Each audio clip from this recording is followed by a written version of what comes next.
आपकी होस्ट और दोस्त फवादिया निजामी आपका इस्तकबाल करती हूँ। आज मैं पहुंची हूँ वार्ड नंबर 75 में, लोहिया नगर में। मेरे साथ यहाँ पर श्री मुस्तकीम साहब हैं उर्फ भूरा भाई, जो कि पूर्व पार्षद हैं। आइए इनसे जानते हैं कुछ सवालों के जवाब। सर अस्सलाम वालेकुम। सर आपसे जानना चाहते हैं, जैसे आप कांग्रेस पार्टी से हैं, आपको पार्टी ने दोबारा मौका दिया है पार्षद पद हेतु, तो सर आपसे जानना चाहते हैं आपके लिए कौन कौन से मुद्दे अहम रहेंगे अपने क्षेत्र को लेकर, आप हमें कुछ बताना चाहेंगे? देखो, सबसे पहले तो मैं अपने कांग्रेस पार्टी के सभी मेन वरिष्ठ जो नेता हैं उनका सबका जो है ना बहुत बहुत धन्यवाद करना चाहता हूँ और उनकी बहुत मेहरबानी रही।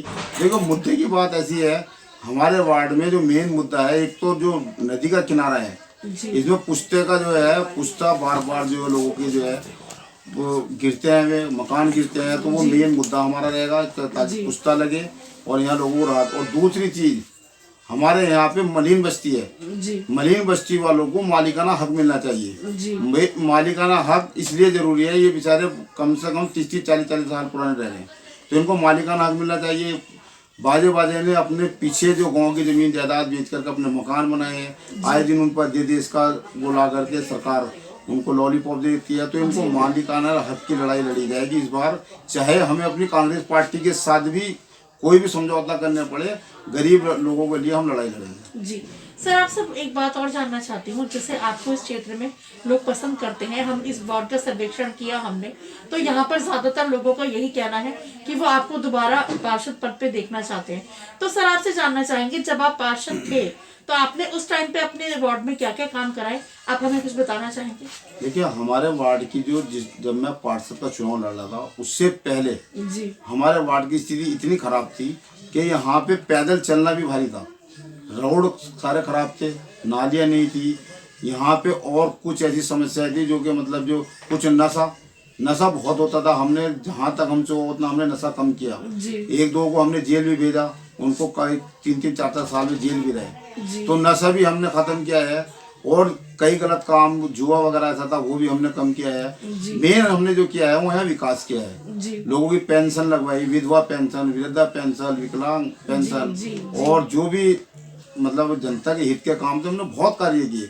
जहाँ तक भी हमसे कार्य उतने किए हैं, मेरे वाले वार्ड में विनोद चमोली जी के द्वारा आज तक एक भी कोई कार्य नहीं किया गया। उनका एक बोर्ड मेरे वार्ड में नहीं लगा होने का। कहने को कहते हैं कि देखो, विधायक तो उनको मेरे वार्ड में ध्यान देना चाहिए थे, मेरे वार्ड में उन्होंने कोई ध्यान नहीं दिया, कोई कार्य नहीं किया। जितना भी काम हुआ नगर निगम द्वारा हुआ, PWD द्वारा हुआ, वो हमारे माध्यम से हुआ है। जी सर, आपसे एक बात और जानना चाहूंगी, जैसे आपका जो पार्षद का कार्यकाल रहा तो वो कब से कब तक रहा, आप हमें कुछ बताना चाहेंगे? 2018 से लेकर के और अब ये लगा लो 5 साल पूरे होने के बाद जो है हमारा कार्यकाल पूरा हुआ। फिर 1.5 साल, लगभग 1 साल कुछ महीने हमारा और आगे बढ़ा दिए गए थे, तो 6-6.5 साल मैंने कार्य किया। जी सर, आपसे एक बात और जानना चाहूंगी, जैसे आपसे 2 साल पहले कोरोना और डेंगू दोनों ही महामारी के रूप में आए थे सामने, तो आपने उस टाइम पर लोगों की किस तरह से हेल्प करी, आप हमें कुछ बताना चाहेंगे? देखिए, कोरोना काल के टाइम पे स्थिति इतनी खराब थी कि जितनी भी हमसे मदद हुई हमने अपने पास से भी की, सरकार से भी लेकर के उनको जो जहाँ तक ज्यादा राशन की सुविधा थी, कुछ पैसों की सुविधा थी, अन्य कोई बीमारी के ऑक्सीजन वगैरह के सिलेंडर वगैरह थे, कई अन्य चीज ऐसी थी जो कि हमने उनके लोगों की मदद की।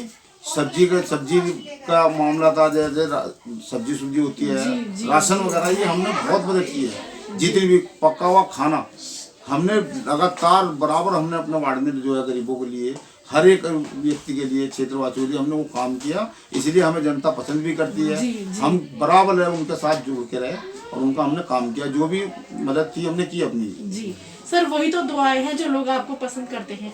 आपसे एक सवाल और जानना चाहूंगी कि जैसे आपने भी ये चीज महसूस करी होगी, आपका परिवार भी यहाँ काफी लंबे समय से रहता है, हमारे बहुत से युवा साथी बेरोजगारी या किसी अन्य कारण से नशे की तरफ जा रहे हैं, और देहरादून में तो ये चीज बढ़ती ही जा रही है, और हमेशा कांग्रेस ही एक ऐसी मात्र पार्टी है जो इसके खिलाफ हमेशा कैंपेनिंग वगैरह करती रहती है। तो सर आपने इस तरफ कोई कार्य वगैरह आप बताना चाहेंगे? देखो, मैं एक बात बताता हूँ, जितने भी हमने ये नशे का जो मामला हुआ है, हमने बहुत लोगों को पकड़वाया। नीचे सरकार बीजेपी की है, जी बीजेपी के जो नेता हैं, जो विधायक हैं, मंत्री हैं, जी। उनको इस बात पे ध्यान देना चाहिए। हम तो एक छोटे से पार्षद है, मान लो हमने किसी नशा बेचने वालों को पकड़वाया भी, कहीं ना कहीं किसी ने किसी को मदद करके छुड़वा दिया गया, तो हम कहीं ना कहीं हम मजबूर भी रहे। तो जनता इस मामले में, नशे के मामले में बहुत परेशान है। और जो अगर हम जनता का दोबारा से आशीर्वाद मिला तो फिर हम जो है नशे के खिलाफ पूरे अभियान चलाएंगे, पूरी लड़ाई लड़ेंगे। जी सर, आपसे एक सवाल और जानना चाहूंगी। जैसे आपने भी ये चीज महसूस करी होगी कि हमारे बहुत से युवा साथी 18 पूरा करके अब पहली बार वोट डालेंगे, उन बच्चों के अंदर एक अलग ही तरह का उत्साह देखने को मिलता है। तो आपसे जानना चाहूंगी कि आप हमारे चैनल के माध्यम से उन बच्चों से कुछ कहना चाहेंगे कि उनको आने वाले नगर निगम चुनाव में पार्षदों के लिए किस चीज को ध्यान में रखकर वोट करना चाहिए? देखियो, जब 18 साल का बच्चा हो जाता है, उसको वोट डालते हुए इतनी खुशी होती है, वो चाहे किसी पार्टी को भी डाले तो वो अपने आप को फख्र महसूस करता है कि मैं जवान हो गया, मैं 18 साल का, एक वो मतलब वोट डालने का अधिकार है, तो वो एक खुशी भी रहती है। और रहा उनके जो देखो रोजगार के मामले में, नगर निगम में अगर जो कोई वैकेंसी वगैरह ऐसी निकलती है या कहीं उनको रोजगार मिलता है ना नगर निगम में, तो हम उनको वहाँ पे जरूर लगाएंगे, उनके लिए लड़ाई लड़ेंगे, या कहीं जहाँ भी सेट होंगे करेंगे हम अपनी तरफ से। सही बात है सर। एक सवाल और, जैसे बहुत से लोग ये कहते हैं कि हम वोट नहीं डालेंगे, या जब वोटिंग का दिन आता है तो अपनी फैमिली को लेकर घूमने चले जाते हैं। तो सर, आप हमारे चैनल के माध्यम से उन लोगों से कुछ कहना चाहेंगे? देखिए, वोट तो डालना उसका अधिकार है, तो वोट जरूर डालना चाहिए, वो किसी को भी दे। मैं ये नहीं कह रहा कांग्रेस पार्टी को दे, बीजेपी को दे, आम आदमी पार्टी को दे, जिसको उसका अधिकार है वो वोट जरूर डाले। वोट डालना उसका अधिकार है, अपने अधिकार को तो खराब करना है, अधिकार है उसका, डालना चाहिए। मेरा तो मानना ये है, उसके वोट से हो सकता किसी का भला हो जाए। मान लो पार्टी का, मान लो कांग्रेस पार्टी से लड़ा, बीजेपी से लड़ रहा है, 1-2 वोट के भी इतनी बड़ी कीमत होती है, एक वोट से आदमी हार जाता है। तो